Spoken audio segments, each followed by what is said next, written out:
Imagine being 22 years old, broke, newly arrived in New York City, and within a few years, you are making more money per hour than most people make in a year.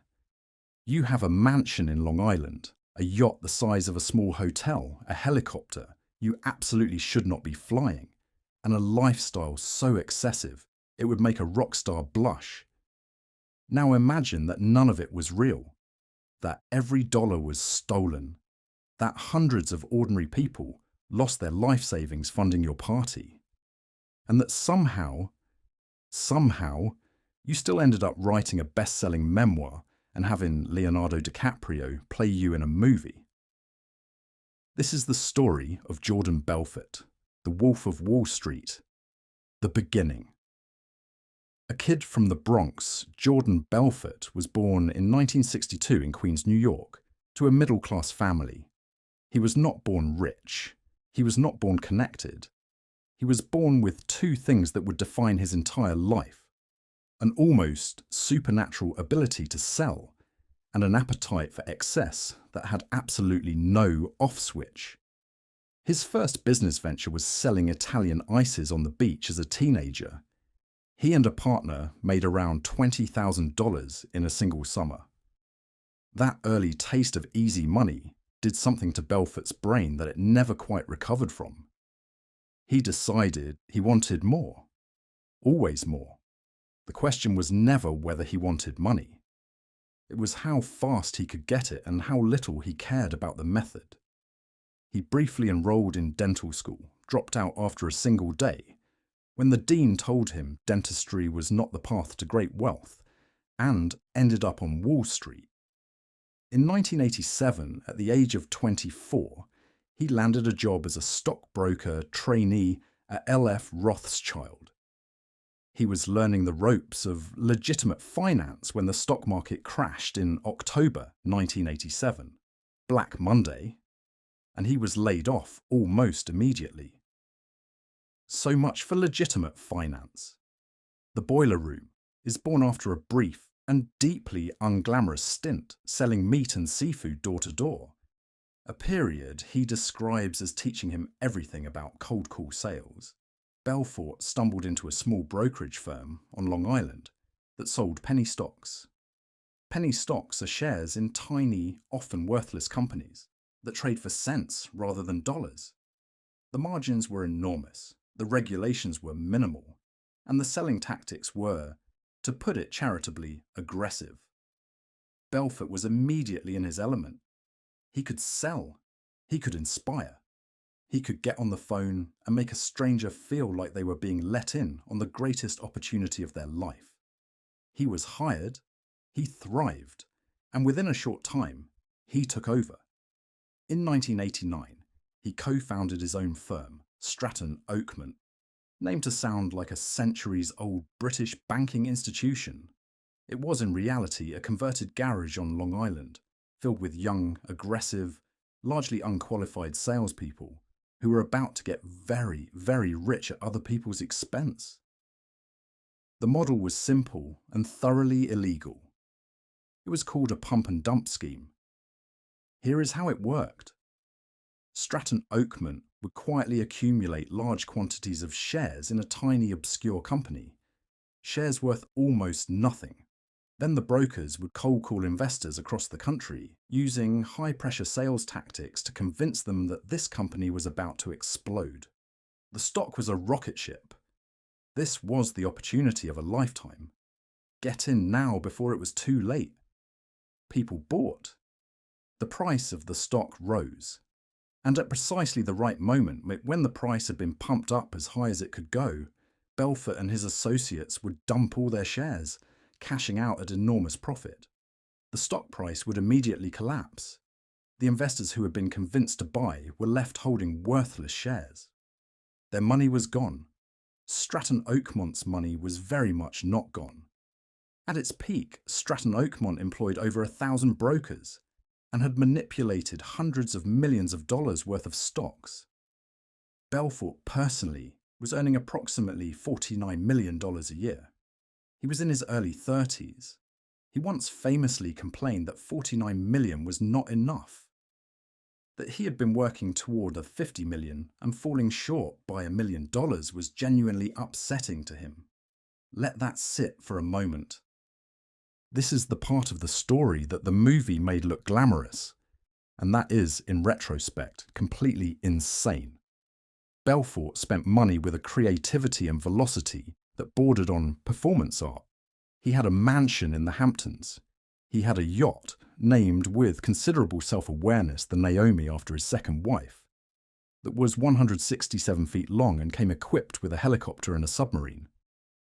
Yes, a submarine. He crashed the yacht in a Mediterranean storm because he insisted on sailing it through dangerous conditions against the advice of his experienced captain. He sank it. He also crashed the helicopter multiple times. He did not have a pilot's license. He spent approximately $250,000 per month on drugs, primarily quaaludes, cocaine, and an assortment of other substances that he consumed with the same lack of moderation he applied to everything else in his life. There is a famous scene in the film where Belfort takes so many quaaludes that he cannot walk or speak properly and has to crawl to his car and drive home. That scene is based on a real event. He genuinely did that.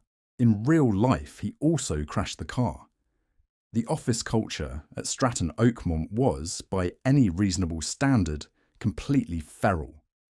Dwarf tossing at company parties, a zoo of exotic animals brought into the office, a full-time prostitute reportedly on the company payroll. Brokers were encouraged to spend lavishly, dress expensively, and project an image of absolute success at all times, because success was the product they were selling. If they looked rich, clients would believe their tips were worth following. It worked. For a while, the Securities and Exchange Commission had been watching Stratton Oakmont since the early 1990s. The pump and dump scheme was not subtle. Hundreds of investors were filing complaints. The patterns were visible. But building a criminal case against a firm that size with lawyers of that caliber took time. In 1992, a Forbes magazine article named Belfort the Connector and described Stratton Oakmont as a cult of greed. Most people would have read that description and considered moderating their behaviour slightly. Belfort reportedly framed it. The FBI agent assigned to his case was Gregory Coleman, who became so obsessed with bringing Belfort down that the investigation consumed years of his life.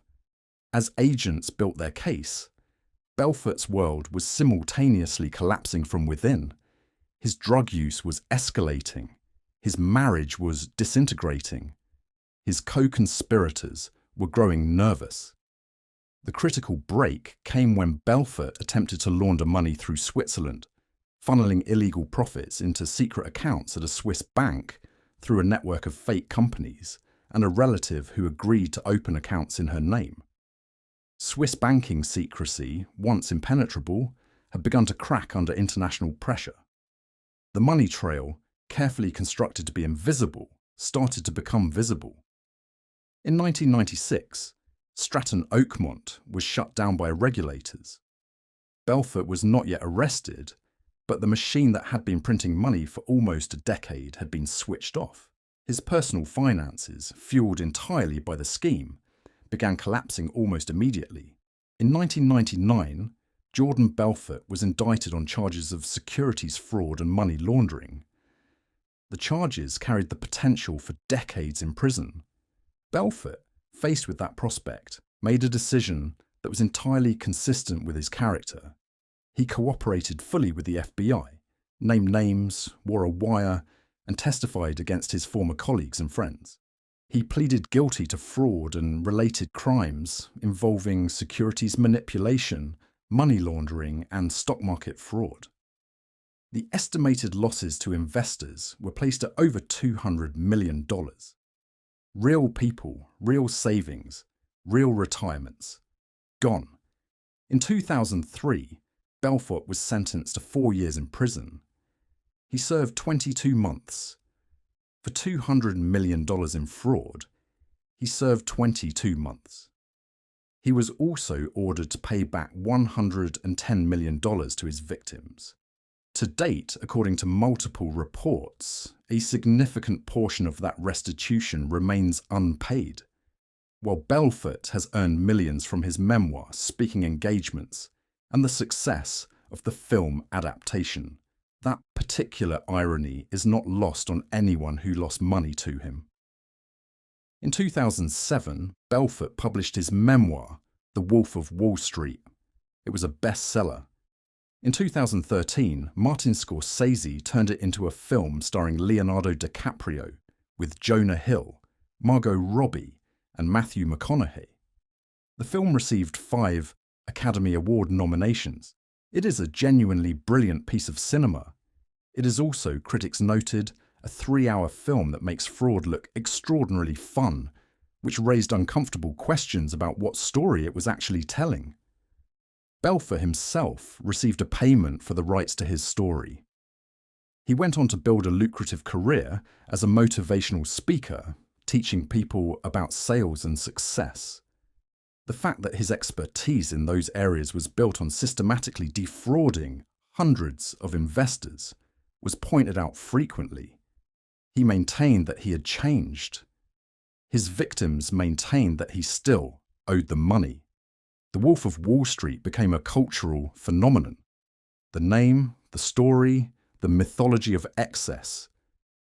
Somehow the man at the center of it all ended up more famous and arguably more celebrated than punished. It is a strange ending to a story that should probably not have a happy ending at all. This is the part the movie spent the least time on, and perhaps the part that deserves the most. The investors who lost money to Stratton Oakmont were not all wealthy speculators who could absorb the hit. Many were ordinary people, retirees who had put their savings into what a charming broker on the phone had convinced them was a sure thing. Teachers, small business owners, people who trusted the system, trusted the voice on the other end of the line, and lost money they could not replace. Belfort's brokers were trained to target the aspirational middle class, people with enough savings to invest but not enough financial sophistication to recognize the manipulation. The whole scheme was engineered to exploit trust. And it did. Efficiently, repeatedly, and on an enormous scale. When the stock collapsed and the money was gone, there was no mechanism to get it back. No insurance, no safety net, just loss. The lavish parties, the yachts, the helicopters, the drugs, all of it paid for by people who thought they were investing in their futures. The story of Jordan Belfort is not really about Wall Street. It is about what happens when charm, ambition, and moral flexibility operate without any meaningful guardrails. It is about how easily trust can be manufactured and how devastating its betrayal can be. And it is a reminder that if someone calls you out of nowhere, promising a once-in-a-lifetime investment opportunity, the right answer is to hang up the phone. If it sounds too good to be true, it is. It was in 1992. It still is now. It will always be. The only difference is that today the cold calls come through WhatsApp. Pump and dump schemes did not die with Stratton Oakmont. They moved online. They moved to cryptocurrency.